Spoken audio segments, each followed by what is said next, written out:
call from Randall. an inmate at the Virginia Department of Corrections, Red Onion State Prison. To accept this call, press 0. This is Randall Via, and I'm currently serving 1,214 years in Red Onion State Prison for capital murder in Powell, Virginia, in the USA. This is my podcast, Red Onion Randy. I hope you enjoy listening to me today. This is going to be a conversation on sex and masturbation, so parental advisory is in effect.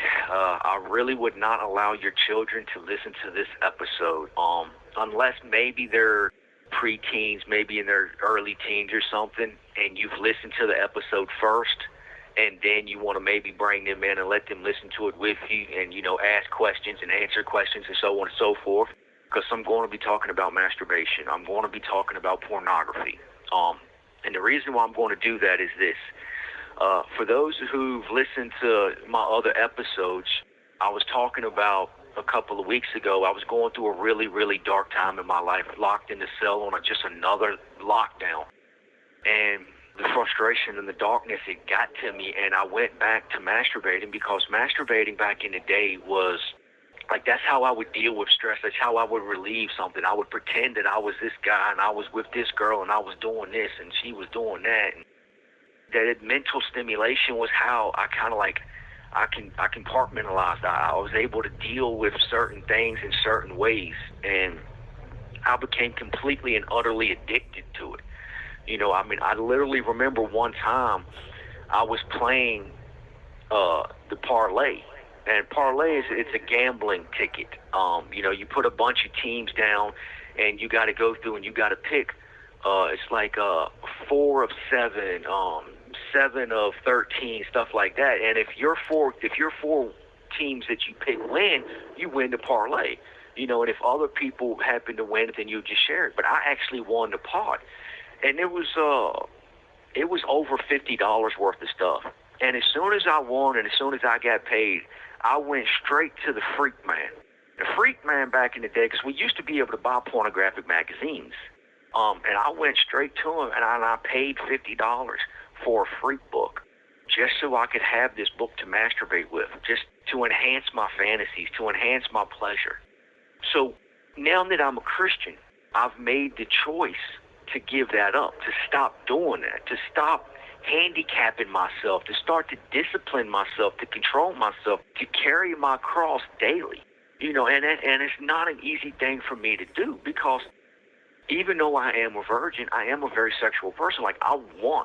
I need to be in love with a woman. I need to be intimate.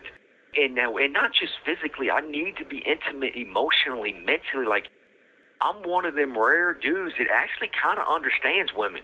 I don't think any man can understand a woman completely, but because I've been in prison, because I've daydreamed and I've fantasized and I've thought about it, being with a woman so much, and I read so many books, and and not just from fantasy novels or what have you, but I read across the spectrum, and and I read from women's understanding, and I actually study those books when I get a chance. When a woman is talking about what it means to be a woman and how a woman wants a man to be, like, when I get those, I take notes. Like, I make note of all this stuff. So, like, I really want those things, and I crave those things.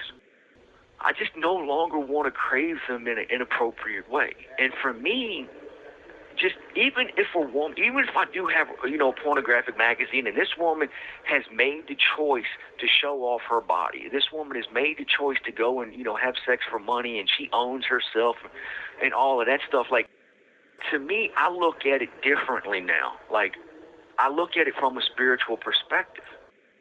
So the reason why I'm talking about this is I received an email from one of my friends somewhere in the world. She is married, and she has several young children. She was like, look, I understand kind of what you're saying about pornography. At the beginning, she used to watch some pornography, and she would masturbate and scratch that itch. But after a while, it wasn't enough, so she just kept graduating to more and more and more degrading and violent pornography, to the point where she was watching, basically, from what it sounded like in her email, if it wasn't like rape pornography, like, it was extremely violent and degrading. Like the women were getting abused and slapped around and stuff like that. And then she told me that, she's broken that addiction. She's overcome that now and everything, which, I'm very glad to hear. But then she said, like, look, masturbation is normal. It's natural. You don't need to be ashamed of that. Don't practice abstinence. Just when you need to relieve yourself. There's nothing wrong with it.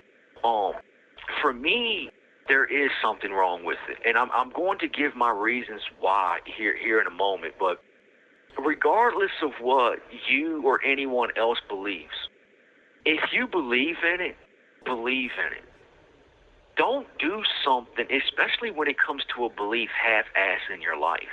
And for me, the only thing that makes sense in this world is true Christianity. Now, I'm not talking about the Christianity that is practiced by the majority of so-called modern Christianity, evangelicals, baptism, Protestantism, Catholicism. They don't understand the Bible. One of these days, I'm actually going to start recording some podcasts about what the Bible actually genuinely teaches. Or maybe I'll start a second one or something. That way, if a person wants to hear it, they can go and listen to it. If they don't want to hear it, then they can just listen to my regular podcast about prison and my life and so on and so forth. But we'll see what happens. But I follow the Bible to the letter. If it says it in the Bible, I go with it. And I do the best I can, and I give it the best I can. Because that's all I can do at the end of the day. Whether I succeed or fail, at least I did it to the best of my ability, and no one can hold that against me.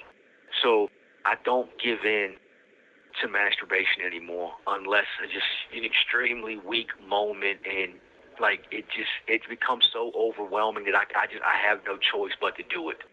And there are times where, it literally just gnaws at me like a dog on a bone, and I fight it to the best of my ability. And then sometimes, I do give in. But the reason why pornography and masturbation is dangerous, it's just like marijuana. Pornography is just like marijuana. Marijuana is what's called a gateway drug. It not always, but sometimes it can lead to more and more destructive drugs. See, when a person starts off with pornography, male or woman, it doesn't matter. 9 times out of 10, they start off looking at pictures of naked women. And just naked women by themselves, just posing, artistic, beautiful, and they are. Look, I'm not going to sit here and lie up front. I'm not going to act like it's disgusting. No, it's incredibly beautiful. Like, outside of Christianity, I love porn. And it's not even from like a sexual standpoint. That's the crazy thing about it. I literally love just the lines of the female form. I think women are God's most beautiful creation. I don't think there's anything in the world that creates to the beauty of a woman. And I can always find something so beautiful, so intoxicating about a woman or her body that can draw me in. And that's what art's supposed to do. And women are a work of art. Don't get it twisted. But this is the thing, though. When you start to masturbate to that woman, to that single picture of just a woman by herself, after a while it becomes tame. Like, after a while you're so used to it, like it doesn't really do it for you no more. It'll take you longer and longer to achieve that release. So what do? Next thing you know, you're looking at 2 women together, or a woman and a man together. Then that's not enough. Then it's 2 men and 1 woman, or 2 women and 1 man, or it's 3 women together. And now they done introduce strap-ons and this and that. And then it comes to a point where that's not enough. And you're watching gangbangs. You got 20 guys screwing 1 woman. And it graduates and it graduates and it graduates. And then even that becomes to where it's not enough. And as my friend said, she got to the point where she was watching some really degrading stuff with, the women were being just abused. It basically was just, it was rape for pay. This woman was basically paid $20,000, $30,000 to let these guys come in and rape her, tie her up, slap her around, punch her in the face, like do stuff like, I've seen stuff like that. I've seen some crazy, wild stuff. And this is the thing. This is what makes pornography and masturbation and everything so incredibly dangerous. You think about it. And once you think about something enough, you will start to talk about it. Now, you may not talk about it with your husband or with your wife or your friends or whatnot, because you might feel ashamed. And a lot of people are. So what you'll do is you'll go onto a chat room where it's safe. And you'll start to talk about it in this chat room because you're anonymous. You're hiding behind 210-48-57, number 8. You're hiding behind this false identity, and you're talking about it. And once you start talking about something, it's just a matter of time before you act on it. That's where the danger comes in, because once you start to talk about it, and once you start to think and crave like you want to do this, you're going to make an assignation with somebody else outside, and you're going to go and you're going to wind up cheating on your spouse. And that right there introduces a whole entire host of problems, because look, I'm just going to give something from my own personal life. I have been abandoned and betrayed by every single person in my life who has ever said that they loved me. If a person ever comes out their mouth and say, I love you, like that right there just sends warning bells throughout my entire head.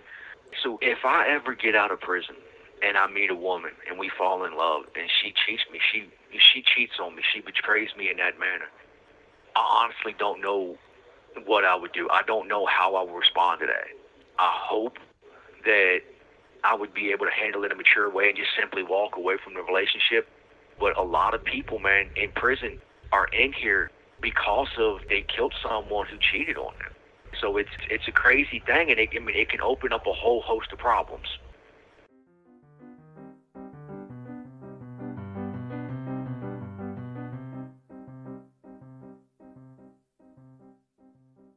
By cheating on your spouse, you're literally putting yourself in a position where if they find out, some spouses will kill you. And look, man, women will kill you just as fast as a damn man will. For you men out there thinking you're safe, oh, my baby ain't gonna do nothing. Yeah, don't get it twisted, man. There's a lot of women in prison for killing. So then you get into that area. All right, so now that you've cheated on your spouse, you're out there doing these really degrading things, and yeah, it might be exciting at first, but this is the thing. There's always going to come a point in your life where doing stuff like that breaks you. And think about this. Maybe it'll happen, maybe it won't happen. I'm not going to put odds on it because I don't really know. But, all right, let's say you're a beautiful woman. And this is the thing about beautiful women. Men become obsessed with a beautiful woman because we're never really sure we're ever going to get a woman as beautiful as you, so we always do everything in our power to hold on to you. And this woman is a good-looking woman. So what if she goes out there and she starts doing these things, and she's getting tied up and she's getting slapped around, and basically, let's say she's participating in rape fantasy. She's got it set up to where, her lover attacks her at this specific mall parking lot late, at night or something. But this is the thing. What happens if he tells one of his friends? And one of his friends like, damn, this woman likes getting raped. You know what? He does a little bit of research. He follows his friend. He finds out, sees her, traces her back home, and then he goes and he does it to you. Or what happens if you go to break things off with this guy, and this guy don't want to break things off of you? He can become obsessed. He can go to your husband, tell your husband what's been going on, and so on and so forth. Next thing you know, you've lost your family. What happens if he becomes obsessed and he kills you and your husband? Or your husband kills you? And then what about your young children? Like, there are real dangers involved in this. Now, will it happen or not? I don't know. I'm not psychic. But see, that's the reason why I'm doing my best to just walk away from those types of things, because I think about what can go wrong. How can this go wrong? Who is this going to hurt? And I'll always start with myself first, because 9 times out of 10, you're the one who's always getting hurt. And it's just not worth it for 5 or 10 minutes of self-pleasure. And this is the thing. If you can't do something with your spouse, don't do it with anybody else. If you're kind of interested in something a little bit more, this is the thing. All right, let's say this. You're watching these types of videos and whatnot, and you want to participate in it. And let's say you're not the type to cheat. You're not going to go find some stranger to meet these urges for you. So you go and you talk to your spouse and, hey, look, baby, I would like, let's put the kids to bed early tonight, and, I want it a little bit rough. I want it a little bit wild. I want you to leave some welts on my ass. And I mean that literally. You know what I'm saying? And you go into your bedroom and everything, and y'all start to do that. But this is the thing. It's not going to be the same. because it's your bedroom. It's a safe space. You're with someone that's safe. You're not going to get that exciting thrill that you would get from it being a stranger or, being in some different area. I mean, it can lead to a host of problems like pornography, watching a lot of porn. Especially when you're watching 3 or 4 guys on one woman or a three-way with one man and 2 women, and y'all like, man, dude, I would really like to try that. And you invite somebody else into your relationship. That creates a whole host of problems because, for example, let's say I'm married to a woman, and let's say, she really wants to invite some other guy into our relationship, and we search and we pick a guy, and we come in and hey, look, I'm nothing but 6 inches. I'm just average guy. You know what I'm saying? Average length, average girth. But let's say we pick a dude and he's freaking 12 inches and damn near thick as a beer bottle. Like, first of all, I'm going to get jealous. There just ain't no way in hell I'm not going to get jealous. And the next thing you know, man, let's say, man, like, he really turns my wife on. And look, man, guys with size like that, yeah, they got an advantage over us little fellas. So she's really going to get excited, and then she's going to pay more attention and focus to him, and I'm going to be kind of pushed to the side. How do you think that's going to make me feel? No matter what happens, that's going to affect my relationship with her. So, like, these are the dangers that are involved in this type of stuff. And the same thing, what if, it's just me, my wife, and another woman, and this woman has a better body? So You have 1 minute remaining. Or at least my wife thinks she's prettier, or she's better at it. Like, she's more enthusiastic and really throwing herself into it. Like, next thing you know, man, you done lost your marriage. You've lost your love. You've lost this person that you want to be with for the rest of your life that you maybe or maybe not have children with. So these are the dangers of pornography. So for me, I don't believe that masturbation is normal. Because just because everybody's doing it, don't ever let society set your standards for you. Because 9 times out of 10, they aren't standards, they're vices. That's my answer. I hope you enjoyed listening to me today. This has been Red Onion Randy. For those of you who listen to me on Apple Podcasts, please review me and rate me, preferably 5 stars, but I'll take whatever you think I'm worth. Take care. Stay safe.